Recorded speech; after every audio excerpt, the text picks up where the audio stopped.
भारती मध्य क्षेत्र के पूर्व संगठन मंत्री एवं वरिष्ठ संघ के प्रचारक आदरणीय श्री भालचंद जी रावले जी हमारे बीच उपस्थित हैं।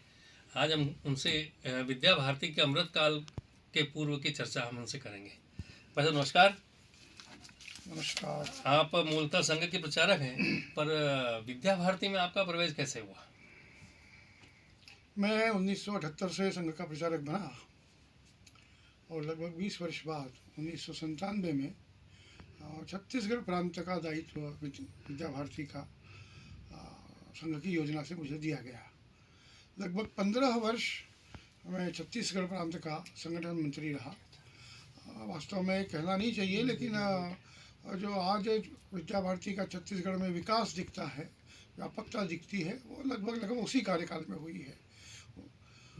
किंतु 2013 के बाद मुझे मध्य क्षेत्र का संगठन मंत्री का दायित्व दिया गया और मेरा केंद्र फिर भोपाल हुआ। स्वाभाविक है, प्रांतीय संगठन मंत्री इसके बाद जब क्षेत्र संगठन मंत्री बनता है कोई व्यक्ति, और मध्य क्षेत्र में खास करके, तो उसकी डायरेक्ट वर्किंग समाप्त होकर कोऑर्डिनेशन का काम ज़्यादा रहता है, कार्यकर्ता की संभाल का विषय ज़्यादा होता है, और इसलिए मेरे कार्य का स्वरूप भी बदला। मैं अपने कार्य से पूर्णतः संतुष्ट हूँ। लगभग 11 वर्ष मैंने क्षेत्रीय संगठन मंत्री के रूप में काम किया और पिछले 1 वर्ष से मैं अब कार्यकारिणी सदस्य के रूप में अपनी सेवाएं दे रहा हूँ। वैसे आप जब प्रांत के संगठन मंत्री रहे उस समय विद्या भारती किन किन विषयों पर और किन किन क्षेत्रों में काम करती थी?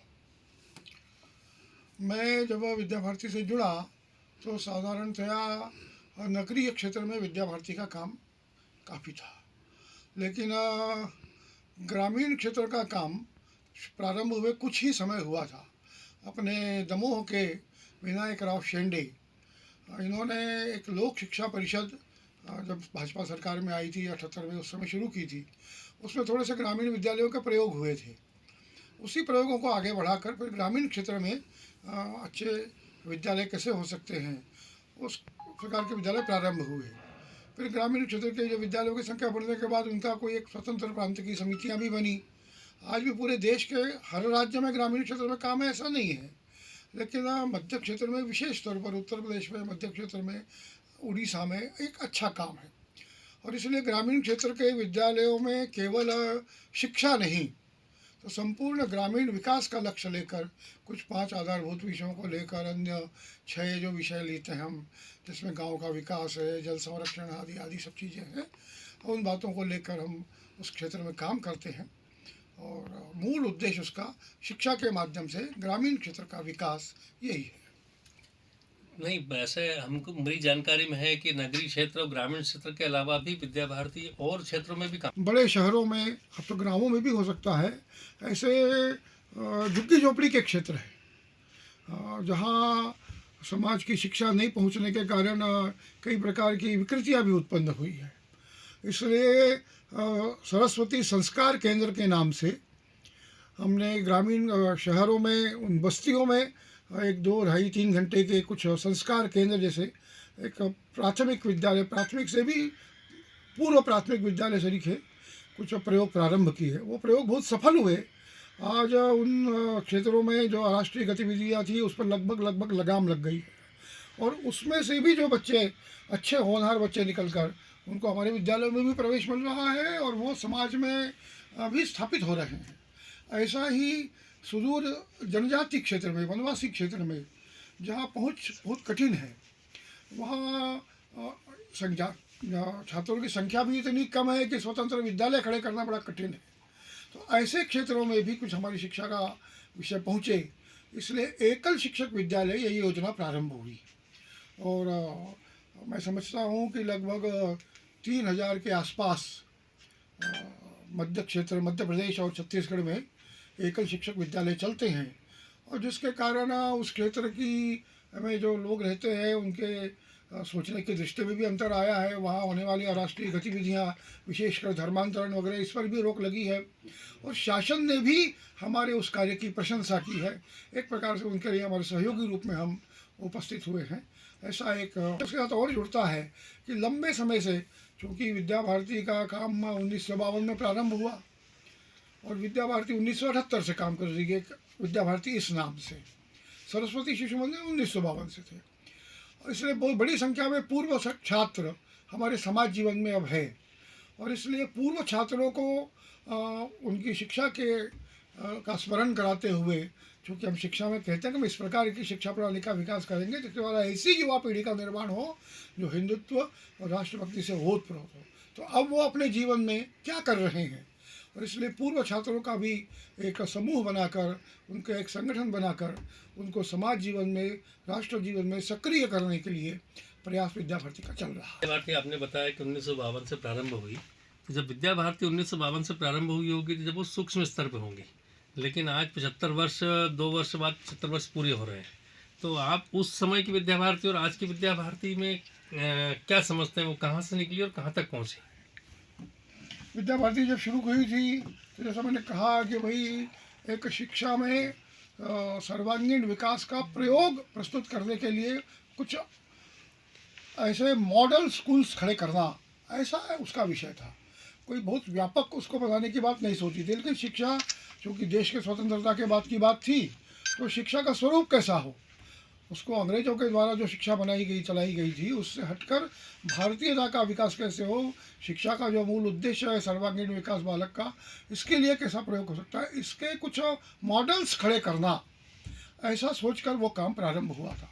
लेकिन धीरे धीरे समाज का सहयोग मिला, समाज का आग्रह बढ़ा, और आज लगभग 13,000 औपचारिक विद्यालय विद्या भारती के द्वारा संचालित किए जाते हैं, और लगभग उतने ही अनौपचारिक कार्यक्षेत्र का काम भी विद्या भारती के द्वारा किए जाते हैं। तो यह काम समाज का एक प्रकार का समर्थन मिलने के कारण, उसके आग्रह के कारण तेज़ी से बढ़ा है, और ये हमारी शिक्षा की जो पद्धति है उसकी एक सफलता का द्योतक है। तो 75 वर्ष की जब ये आयु विद्या भारती पूर्ण करेगी, पर आज के समय में अभी भी अभिभावक एक अच्छे विद्यालय की ओर देखता है। जब जहाँ व्यावसायिक प्रतिस्पर्धा का युग चला और बड़े बड़े कॉन्वेंट स्कूल्स, बड़े बड़े कॉरपोरेट घराने के स्कूल्स भी अपने इस फील्ड में उन्होंने अपनी विद्यालय खोले हैं, तो ऐसी परिस्थिति में विद्या भारती अपने आप को कहाँ देखती है? विद्या भारती शिक्षा के जो मूल नियम है कि बालक की शिक्षा, भैया बहनों की, बालक बालिका की शिक्षा यह मातृभाषा में होनी चाहिए। उसके मस्तिष्क की सारी सक्रियता भी बढ़ती है और उसका भावनात्मक विकास भी ठीक होता है।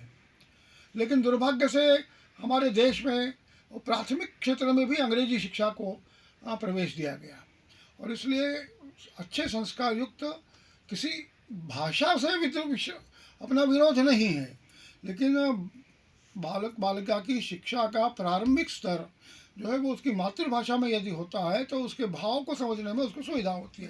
इस आधार को लेकर विद्या भारती ने काम प्रारंभ किया। आज भी देश में अधिकांश विद्यालय हमारे मातृभाषा माध्यम के चलते हैं। कुछ स्थानों पर समय की मांग के कारण, अभिभावकों की मांग के कारण अंग्रेजी माध्यम के भी विद्यालय प्रारंभ किए हैं, लेकिन बाकी अन्य विद्यालयों के लिए, ताकि हमारे विद्यालय से निकला हुआ छात्र छात्रा वो किसी भी चीज़ भाषा में पीछे ना हो, इसलिए हमारे विद्यालयों में भी उस बालक बालिका को अच्छी अंग्रेजी बोलते आना चाहिए। इसके लिए स्पोकन इंग्लिश के प्रयोग हम लोगों ने प्रारंभ किए हुए हैं, जिसके अच्छे परिणाम मिले हैं। मैं जब पूर्व छात्रों के साथ कभी 2-4 बार मेरा बैठना जो हुआ, उसमें मैंने जब ये विषय रखा कि इसके कारण आपको कोई कठिनाई गई क्या हिंदी माध्यम के कारण, तो अनेक पूर्व छात्रों ने जो आज समाज में बड़े बड़े स्थानों पर पहुंच गए हैं, उन्होंने ये कहा कि भाई साहब, हमको प्रारंभ के एक 4-5 महीने हमको थोड़ी कठिनाई गई, क्योंकि हमको इंग्लिश को बोलना नहीं आता था ठीक से। अंग्रेजी में अंक अच्छे पाते थे, लेकिन हमको बोलने का अभ्यास नहीं था। लेकिन एक 2-3-4 महीनों में ही हमने अपनी उस इंग्लिश को बोलने की पद्धति को ठीक कर लिया, और आज हम जहाँ पर हैं वहाँ एक सर्वोच्च स्थान पर पहुँच गए हैं। इसलिए आवश्यकता अनुसार यदि आज अंग्रेजी की आवश्यकता यदि है भी, तो उसे स्पोकन इंग्लिश के रूप में विद्या भारती एक स्थान पर अपने भैया बहनों के लिए उसको चलाना चाहती है। लेकिन आज भी हम इस बात पर दृढ़ हैं कि शिक्षा का माध्यम भाई बालक बालिका की मातृभाषा प्राथमिक शिक्षा के लिए तो कम से कम होनी ही चाहिए। इसका आग्रह आज भी विद्या भारती का है। बताया है बिल्कुल वैसा ही शायद राष्ट्रीय शिक्षा नीति में भी उपलब्ध है, और विद्या भारती जैसा आपने बताया वैसा समाज में अपना एक स्थान प्राप्त करेगी। 75 वर्ष बाद जब हम मूल्यांकन विद्या भारती का करेंगे तो विद्या भारती से पढ़े हुए छात्र, विद्या भारती में पढ़ाने वाले आचार्य, समिति सदस्य, ये सब एक बड़ी संख्या में समाज परिवर्तन में सहभागी होंगे। आपने हमें बहुत अपना अमूल्य समय दिया, उसके लिए आपको बहुत बहुत धन्यवाद। नमस्कार।